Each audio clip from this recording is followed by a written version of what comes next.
राधे राधे। हरे कृष्णा। माधव बंसी चैनल में आप सभी भक्तों का स्वागत है।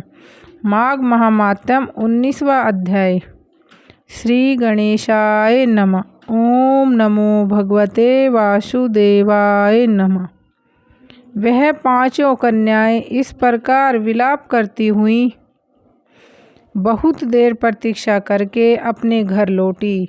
जब घर में आई तो माताओं ने कहा कि इतना विलंब तुमने क्यों कर दिया। तब कन्याओं ने कहा कि हम किन्नरियों के साथ क्रीड़ा करती हुई सरोवर पर थी और कहने लगी कि आज हम थक गई है और जाकर लेट गई। वशिष्ठ जी कहते हैं कि इस प्रकार हास्य को छुपाकर वह विरह की मारी पड़ गई। उन्होंने घर में आकर किसी प्रकार की क्रीड़ा नहीं की। वह रात्रि उनको एक युग के समान बीती। सूर्य नारायण के उदय होते ही वह अपने आप को जीवित मानती हुई माताओं की आज्ञा लेकर गौरी पूजन करने वह कन्याएं वहां पर जाने लगी। उस समय ब्राह्मण भी स्नान करने के लिए सरोवर पर आया। उसके आने पर कन्याओं ने वाह वाह किया। जैसे कमलनी प्रातःकाल सूर्योदय को देखकर कहती है, उसको देखकर उनके नेत्र खुल गए और उस ब्रह्मचारी के पास चली गई। आपस में एक दूसरे का हाथ पकड़कर चारों तरफ से उसको घेर लिया और कहने लगी कि मूर्ख, उस दिन तू भाग गया था लेकिन आज नहीं भाग सकता। हम लोगों ने तुमको घेर लिया है। ऐसे वचन सुनकर बाहुपास में बंधे हुए ब्राह्मण ने मुस्कुराकर कहा, तुमने जो कुछ कहा सो ठीक है, परंतु मैं तो अभी विद्याभ्यास और ब्रह्मचारी हूँ। गुरुकुल में मेरा विद्याभ्यास पूरा नहीं हुआ है। पंडित को चाहिए कि जिस आश्रम में रहे उसके धर्म का पालन करे। इस आश्रम में मैं विवाह करना धर्म नहीं समझता। अपने व्रत का पालन करके और गुरु की आज्ञा पाकर ही विवाह कर सकता हूँ, उससे पहले नहीं कर सकता।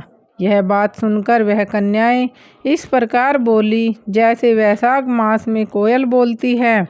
वह कहने लगी कि धर्म से अर्थ और अर्थ से काम और काम से धर्म के फल का प्रकाश होता है। ऐसा ही पंडित लोग और शास्त्र कहते हैं। हम काम सहित धर्म की अधिकता से आपके पास आई है, सो आप पृथ्वी के सब भोगों को भोगिए। उस ब्राह्मण ने कहा कि तुम्हारा वचन सत्य है, किंतु मैं अपने व्रत को समाप्त करके ही विवाह कर सकता हूँ, पहले नहीं कर सकता।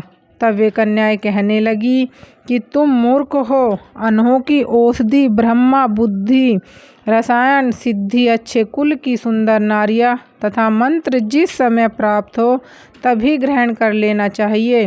कार्य को टालना अच्छा नहीं होता। केवल भाग्य वाले पुरुष ही प्रेम से पूर्ण अच्छे कुल से उत्पन्न स्वयंवर चाहने वाली कन्याओं को प्राप्त होते हैं। कहाँ हम अनोखी नारियां, कहाँ आप तपस्वी बालक। यह बेमेल का मेल मिलाने में विधाता की चतुराई ही है। इस कारण आप हम लोगों के साथ गंधर्व विवाह कर ले। इनके ऐसे वचन सुनकर उस धर्मात्मा ब्राह्मण ने कहा कि वृत्ति रहकर इस समय विवाह नहीं करूँगा, मैं स्वयंवर की इच्छा नहीं करता। इस प्रकार उसके वचन सुनकर उन्होंने एक दूसरे का हाथ छोड़कर उसको पकड़ लिया। सुशील और सुरस्वरा ने उसकी भुजाओं को पकड़ लिया। सुतारा ने आलिंगन किया और चंद्रिका ने उसका मुख चूम लिया। परंतु फिर उसने क्रोधित होकर उनको श्राप दिया कि तुम डायन की तरह मुझसे चिपटी हो, इस कारण पिशाचनी हो जाओ। ऐसे श्राप देने पर वह उसको छोड़कर अलग खड़ी हो गई। उन्होंने कहा कि हम निरपराधियों को वृथा क्यों श्राप दिया।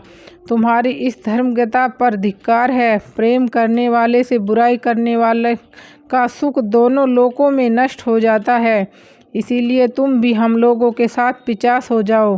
तब वे आपस के क्रोध से उस सरोवर पर पिशाच पिशाचनी हो गए और बस पिशाच पिशाचनी कठिन शब्दों से चिल्लाते हुए अपने कर्मों को भोगने लगे।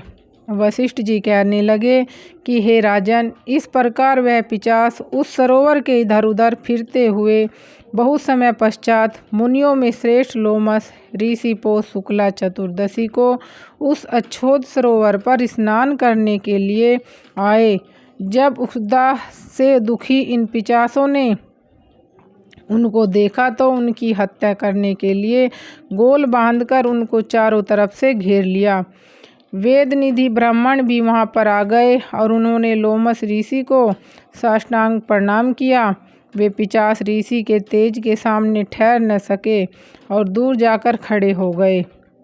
वेद निधि हाथ जोड़कर लोमस ऋषि से कहने लगी कि भाग्य से ही ऋषियों के दर्शन होते हैं। फिर उन्होंने गंधर्व कन्या और अपने पुत्र का परिचय देकर सब वृतांत सुनाया और कहा कि हे मुनिवर, यह सब ही श्राप मोहित होकर आपके सम्मुख खड़े हैं।